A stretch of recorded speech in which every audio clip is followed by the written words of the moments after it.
Welcome to the Brew Crew Review Podcast, the show by fans for fans of your Milwaukee Brewers.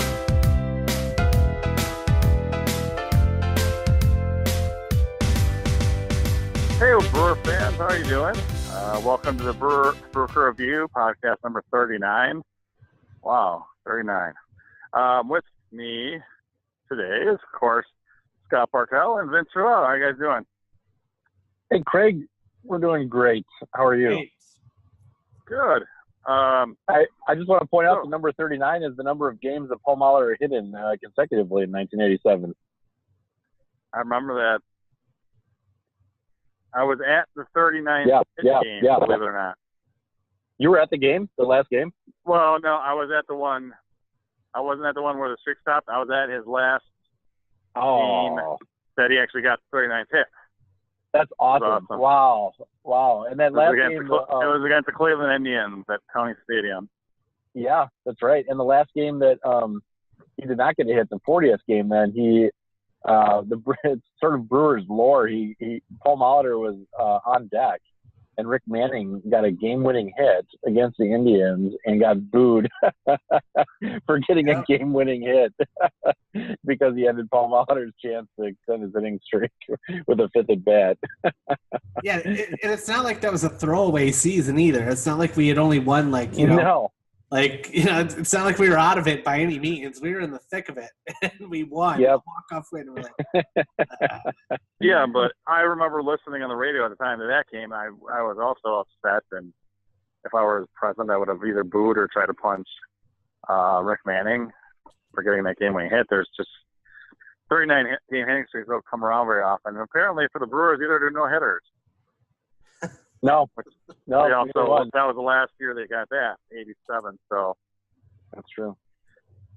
It was a few decades ago, like 3+ decades. So I was 5, during that season. I just turned 5. Yep. So that was a good one. Lots of good things have happened since then, though. Kind of. Not. Yeah. Well. Anyway, all right. Well, Brewer fans, let's recap the last week. We had 2 games set at Wrigley against the Cubs. We did take the first game and split that one. So then we went into St. Louis in what I dubbed as a must-win series, and we lost the first 2 games. We salvaged the last game, and so ultimately we were 2-3 on the week against our 2 biggest rivals in the division on the road. And that we were no longer leading in one of the 2 wild card spots. We are tied. We are tied right now for the second wild card spot, I think. Well, we are losing the Reds, so we'll just we are. Yeah, we're just not. No. So, all right. So what are your guys' thoughts on the week? Well, obviously it wasn't a good week. I mean, we don't want to be losing to our rivals at any point. You know, one of the things that I think a lot of fans were hoping is that the Brewers could make up a little bit of the ground that we had lost in that week before the All-Star break, and then winning games against division rivals is obviously the way that you're going to be able to make the playoffs and control your own destiny a bit. And unfortunately, the Brewers were not able to do that. So we, as you mentioned, Craig, split with the Cubs. So that was, nothing gained, nothing lost, I guess, in that series. But then losing 2 of 3 to St. Louis was pretty tough. I was really hoping that we'd take 2 out of 3 from the Cardinals. Wasn't going to happen. I was hoping we'd sweep them. Well, yeah, that would be great, but unlikely. And the Cardinals have been playing really well recently, and they had a bit of a resurgence as they're prone to do in the second half. And the last game, I guess, went our way. But yeah, obviously a disappointing series overall. yeah, I don't know. I mean, I just look at it and I'm like, okay, so we split with the Cubs in Wrigley. That's okay. It's obviously it is what it is, whatever. Losing 2 of 3 in St. Louis, not cool, but probably to be expected. So I don't know. Between those 5 games, being 2 and 3 is certainly nothing to be happy about, but probably could have been worse. It's a good optimistic way to look at it, Scott. That's probably what we're going to title this episode. Is it could have been worse. Guess we could have lost all 5 games or 4 of the 5. That would have been even worse. You're right. That is something to spin positively. That we actually didn't. We won 2 games this week, so that's pretty good. I guess the main point going forward now is we have to outplay in order to make the playoffs. Which this is a team that leading the division for most of the year, has been in a wild card spot pretty much since we lost hold of the top of the division. And now we have to basically outplay about 5 teams, not to win the division, but just to get one of the 2 wild card spots. Not that it can't be done, but I guess what are you guys' overall outlook on the remaining Brewers schedule and their chances of still making the playoffs, given their current roster going forward, I guess? Well, I saw a couple articles today. I think it was Keith Law and maybe John Palmarosi, and they put out an article that was ranking all the playoff contending teams' schedules here for the remainder of the season, and they did rank the Brewers with the second most favorable schedule of any of the 16 teams that remain in the playoff race. So that's a good thing. Obviously, we've talked about it many times on this podcast. We're really impacted in our starting rotation from a lack of depth, I think, or maybe a lack of quality depth. And then injuries have obviously taken their toll on the starting rotation, which has a ripple effect and it affects the bullpen as well. So that'll be the big challenge for the Brewers is, do we have enough pitching to just get us through, the remaining 6 plus 7 weeks of the season. So to me, it's all a question of pitching and do we have the capability of continuing with some of our first half stellar production from the bullpen. I don't think any of us expected to remain at that level, but at least to have a solid bullpen mixed with, decent performances from our starting rotation. And we have not seen much of that, unfortunately, here in the last, week to 2 weeks.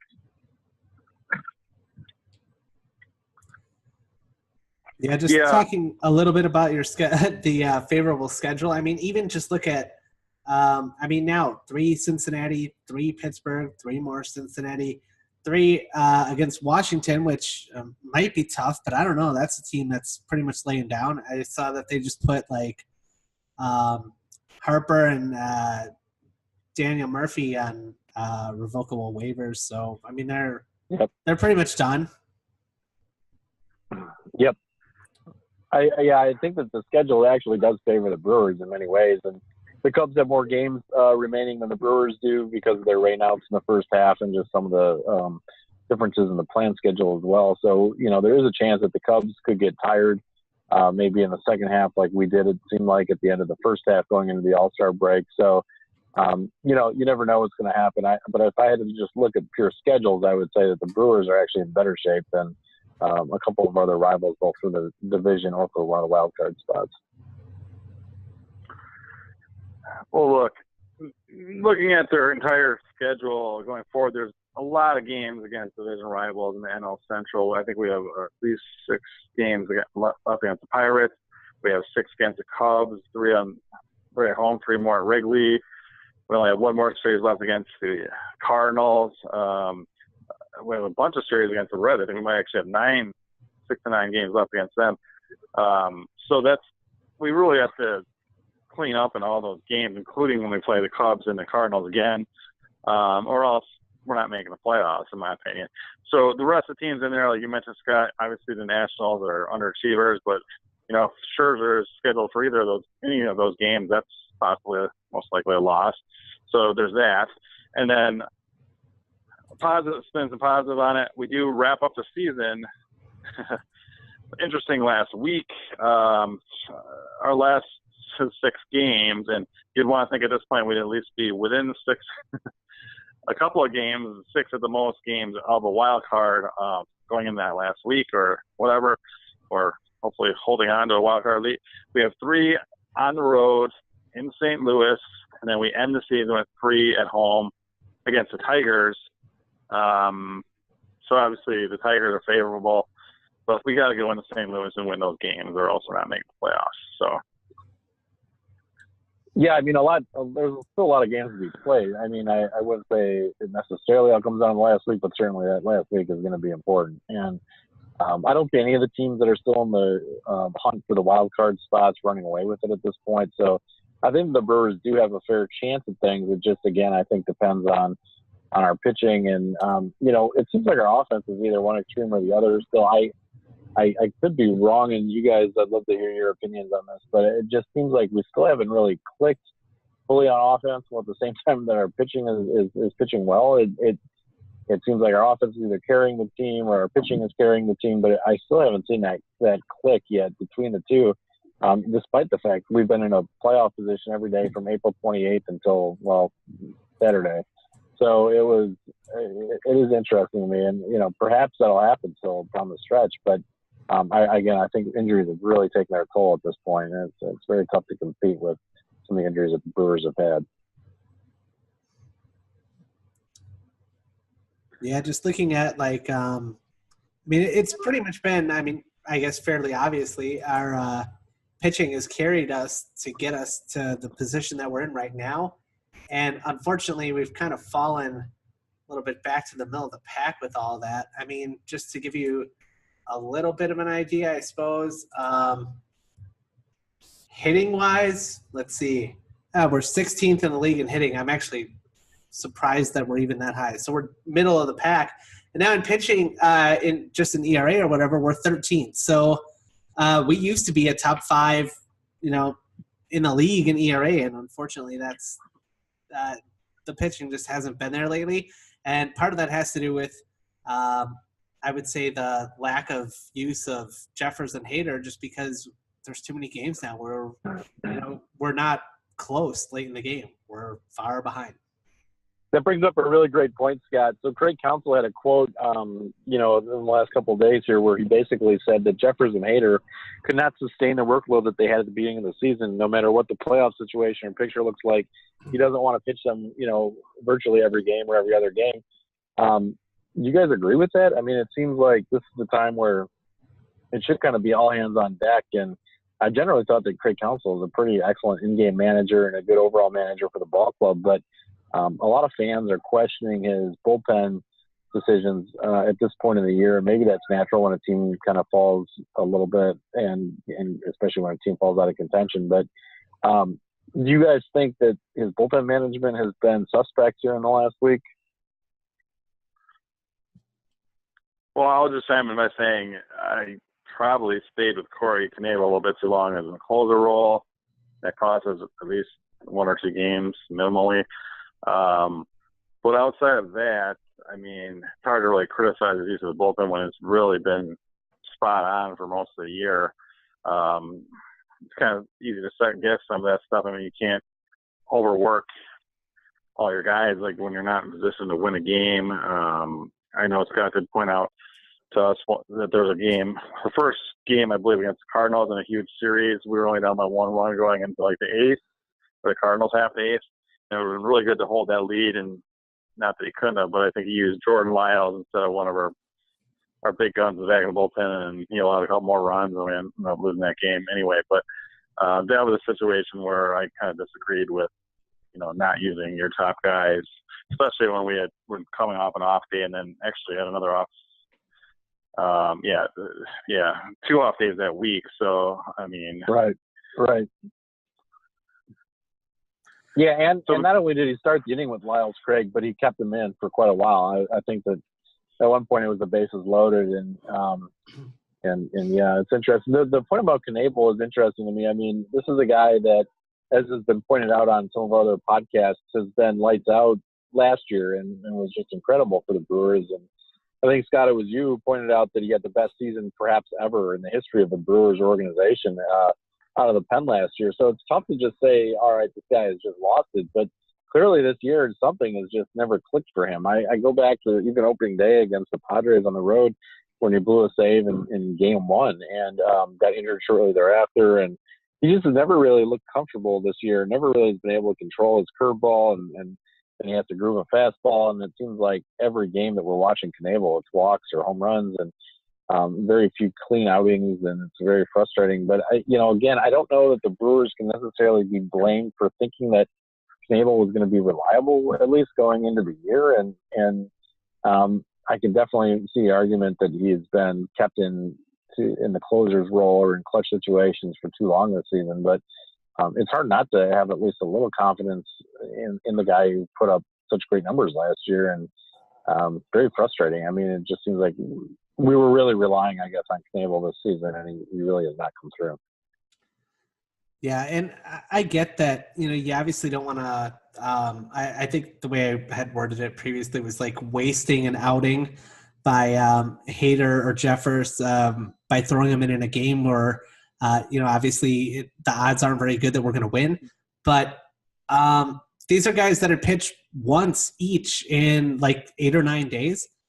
You can't really do that to a reliever. I mean, a lot of it is – mechanics and helping them stay sharp. And when you put them on that kind of a long rest like that, that makes it a little bit more difficult. And I just didn't think that was a good option, especially on days when, it was like a Wednesday game and we had off the following day or something like that. Like, throw them out there, get them at least a little bit of work, like at least let them throw an inning. They've got right now, they've both thrown like 59 innings basically. Same amount of workload as Dan Jennings, and those top three have pretty much been the most worked on our bullpen anyway.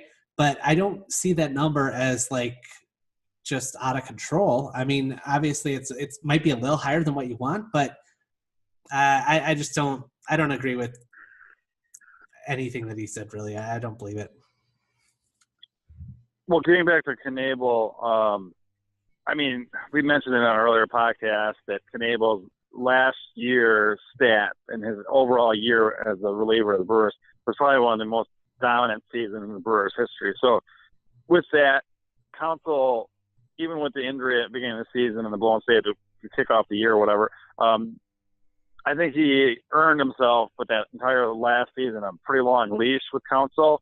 And as a fan, I kind of had a long leash with him too. I mean, I could see he was struggling through some outings, but I didn't disagree at the time for Counsell not sticking with him when if you really look at it, like, how could he stick with this guy as long as he did? When we literally had 2 all-star relievers that weren't our closer. So not too many teams are going to stick with their closer, and they have 2 other all-star relievers, and Hader and Jeffers have a phenomenal season that they could plug in that role and just have Corey work through things in the middle innings, which is now finally doing. With that being said, hindsight's 20/20, but I think as a fan observing Knebel this season, Vince hit a red in the head. He lost control of his curveball in a lot of outings, and to me as a fan, it was pretty obvious. And this is, again, as a manager, Craig Hummel's got to see this, or the pitching coach at least, that there's some nights where he either had control over the curveball or he didn't. And when he didn't, it was just going to be a nightmare. And once you identify that, you probably should have been told immediately. I mean, it's easy for a fan to say that because not too many major league managers are going to pull a reliever after 1 or 2 batters when they're obviously not demonstrating control. But I mean, I think that should be done, especially late in the game, and you're pitching him either 8th or 9th inning in closing roles. Like, if he's showing he can't, it's just inexcusable to walk a leadoff guy. If you're a quote-unquote closer, you cannot walk a leadoff guy to open an inning. To me, if I was a manager, if you're my closer and you walk the leadoff guy, you're getting pulled, period. I mean, you just cannot do that. But especially when I got other guys like Hader and Jeffers and even now Soria in the bullpen. I mean, so the good thing is that they do have other options. I think right now the Brewers are being hurt quite a bit by the fact that Soria got injured.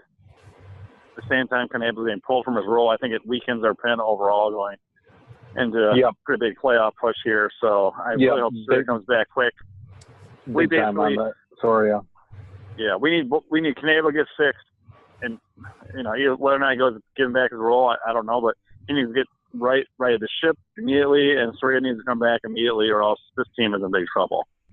Yeah, the Soria point I think is a really solid one, Craig. Soria, in addition to Jeffers and Hader, is also a former All-Star closer, so it's another guy that in theory we could have plugged into that role if need be for at least a few weeks while Corey figured it out. So I think that injury was taking its toll. I think that Soria was a big part of David Stearns' deadline acquisition plan, to really throw a solid veteran arm with closing experience into that mix in the pen to give the Brewers another option out there. And by having him get injured was, I think, very detrimental to those plans. So hopefully he comes back soon. I think that he started a rehab assignment today, or will be starting one here in the next day or two. We also had, not that he was an all-star, but Taylor Williams was also injured for a good chunk of the last couple of weeks. So, and Matt Albers has also had 2 stints on the disabled list and was ineffective between his 2 stints on the disabled list when he did come back. So, we've lost a ton of guys, it seems like, from that role. Corbin Burns has been hit a little harder recently, and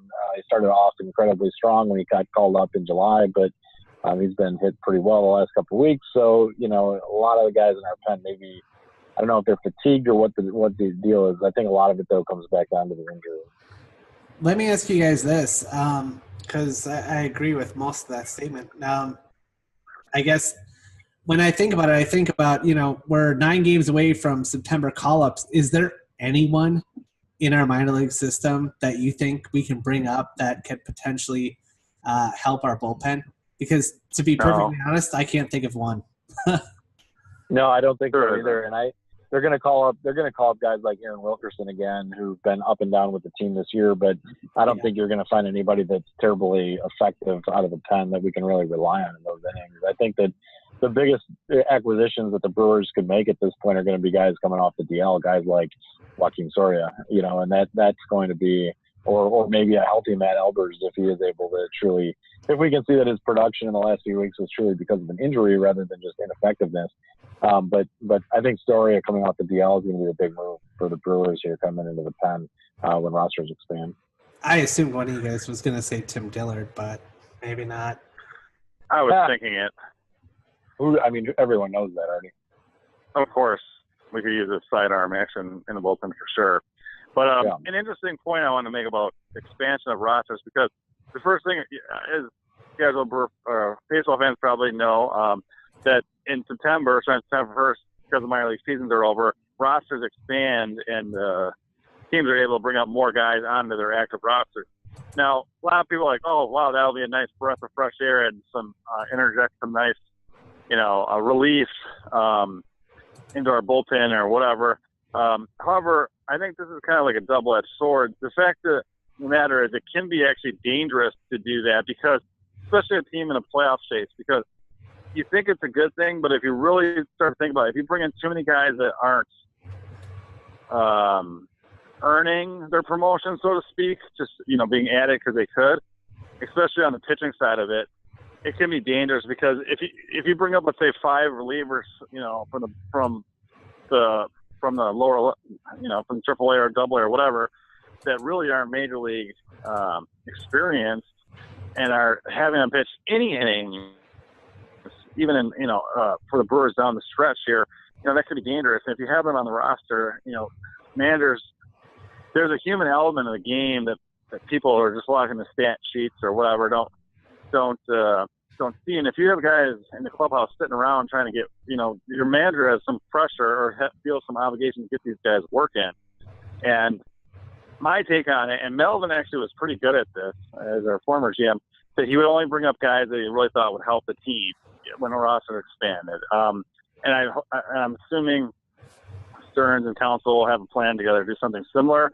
And of course, bats off the bench and versatility or even pinch runners, especially with how often we use our bullpen. In that regard, expanded rosters will help. However, I'm a little bit worried that, we're going to start, bringing up guys like Wilkerson, not just to pick on him, but that he would get innings that he really, in my opinion, shouldn't be getting. Well, so I don't know what you guys' thoughts are on that. No, those are all good points, Greg. I think a couple things to counter that just a little bit. Number one is that having more options doesn't necessarily mean that they're going to be used in clutch situations. I look at games that we've, had to sort of fill in, and hopefully there's not too many more of these. But if we have a big lead or if we're down by a bunch of runs, I don't see the harm in putting in a guy like Wilkerson and having him eat up some innings that maybe otherwise would have gone to somebody that could be saved from a more valuable situation in our bullpen. And the other point that I'd like to throw out there is that when you look at the Brewers' actual 40-man, and I think this is different with some other clubs, but with the Brewers this year, a lot of the guys that we have on that 40-man have already been on the team this year. So we're not really calling up a bunch of new guys. In fact, I don't think that there's hardly anybody that is on our 40-man that hasn't actually appeared for the Brewers this year. There would be very few guys that were called up that were not actually already on the team. Guys like Nate Orr for Tyler Saladino. Maybe you'll add a couple guys to the 40-man and put some guys on there that are not currently on there today as we tape this. But honestly, the list of guys, I was just looking over it, it's not extensive of guys that have not been in the big leagues with the Brewers this year that even have the potential to be called up as of today's taping. Yeah, I think the biggest thing that I see changing, I suppose, is, we already go to the bullpen pretty early, but we might even go to the bullpen a little bit earlier just because we're going to have so many bats off the bench. I mean, guys like Domingo Santana coming back and, people like that are going to be able to, hopefully contribute in a positive way for this team. But I don't know. Yeah, and there are certain guys like Saladino who would be a welcome addition back to the team from a pinch hitting and even a defensive replacement role. In fact, I mean, Scope's acquisition is really what pushed Saladino off a 25-man roster and back in the minor leagues. That's great there for depth, but it's hard for me to continue to not just look back at the, hindsight 2020 on the trade deadline. But I know Ken Rosenthal is a really good baseball journalist. Came out with an article and a little video segment in the last 24 hours. So when he was recapping some of the trade deadline moves by teams, and he did point out the fact that Moustakas and Scope were interesting additions by the Brewers, but he thinks that they were the wrong additions. He had made some points saying that they could have gotten Dozier and left Shaw at third base, and then focused some of their other efforts on getting another starter. And obviously, there's factors that we as fans do not know about, and there's reasons why we were on Cole Hamels' no trade list. So I mean, as much as we could have wanted him, it probably wasn't happening, and other things like even if we were other targets that just weren't there. Obviously, we weren't going to overpay for Archer, which is a good thing, and Guzman possibly just didn't match up well with the Orioles, even though we didn't make a trade. So I find that hard to believe. So he had made that point, and to me, I mean, I think our offense would have been just fine with Shaw at third and even Saladino at second if we were to really focus all of our chips that we use and try to go after a starter that would make a difference. But like I said, I think 2020, we're sticking with our guys, I guess. So we've talked, well, not really though, because we did make those acquisitions, and I think that we've talked about it at length. But I still don't know which starters were really available that would have been worth the number of prospects it would have taken. Even a guy like Gaussman, who I think does have some talent, it still took 5 prospects from the Braves to acquire him, and he was a guy that the Braves system, I should say, is so deep. I don't know that the Brewers wanted to use all those trade chips on a guy like Gaussman, and maybe when the plan is to use them in the offseason to get a top rotation starter. I don't know who else was available outside of Gaussman that the Brewers really would have been wise to pay the price to get. I think the Pirates overpaid big time for Archer. As you pointed out, Craig, I don't think Hamels was ever even an option. He has this on his no trade clause on his no trade list, and I think we would have had to pick up the option for next year, which I don't think Stearns was comfortable with. So to me, it's in order to be realistic, I think we have to look at who is out there and available at the deadline. And I just don't know that the names that we would have liked were available. I think that all of us would have said yes to a guy like Jacob deGrom and give up whatever you needed to get him. But I don't think he was available, and I don't see anybody out there that really fits the bill as being incredibly valuable that was. I think a lot of guys that didn't get traded were available given if they were being approached with the right package of prospects, like Stroman, like Bundy, like to a lesser extent even Zach Wheeler. But like I said, we don't know the details of what our negotiations that happened. It just seemed like Scope was like a fallback option for the Brewers that they pulled. He was literally the last player traded for before the trade deadline hit. And maybe he was just a target. It just, like I pointed out, I really think Stearns was already doing work for next year, which frankly pisses me off that he not that he was giving up on this year, but he was looking beyond this year when making these moves, and that's fine. But worrying about second base when we already had someone in place there, I don't know. It is what it is. So there's nothing to do but to move on. But Scope was a guy that was targeted by the Brewers. It seemed like several weeks prior to the deadline too, because his name was on places even like MLB trade rumors, and there was some talk of the Brewers looking at him. So I think that originally when we were still in the running for Manny Machado, that his name came up, and I think that we were all also thinking that the Brewers needed some offensive help too. Thinking back just a few weeks ago, it still is just fairly recently that this all happened. So I don't think I think it's too early to call anything a bust at this point. But I do think that the Brewers needed some offensive help, just like we needed some pitching. And I don't know that anybody was really content with the way that the Brewers offense was performing in July. And I think that Stearns probably tried to identify some pitching that was available and simply didn't get the right matchup there with that. I don't know. And guys like Stroman's back on the DL this year, so he wouldn't have made I love Stroman, but I don't think he would have made a difference this season at all. And I don't know. It's hard to know who was all available unless they were actually traded. Yep. Now, the Brewers had been doing a pretty good job throughout the course of the season and beating good teams, like we mentioned, like a team like the Nationals and whatnot. And sometimes they were not doing as good against lesser teams, similar to the Reds, or obviously we got lost that 5-game set to the Pirates. I'm really hoping we get revenge on them because I know we have at least 6 games left. I think 9 games against the Pirates still on the schedule. It's a pretty big chunk of it, and we need to win a lot of those games. So looking at just this week, big homestand, in my opinion, we really need to clean up on this homestand. 3 games at home against the lowly Reds without Joey Votto, who just hit the DL, and 3 games at home against the Pirates, who basically have completely, I don't want to say tanks, but close to tanks since the trading deadline, and since they acquired Chris Archer, they're back to like 500. I almost don't even consider them part of the wild card race anymore. So, what are your thoughts on those 2 teams and the Brewers this week? I think that the Brewers have played pretty well against the Reds overall in the year. Scott, could you have your intern Lisa check out the stats and the win-loss record for the Brewers against the Reds this year? It's really good. It'll take a little bit though. She's not that bright. And actually, we only got about 3 minutes left of showtime, too.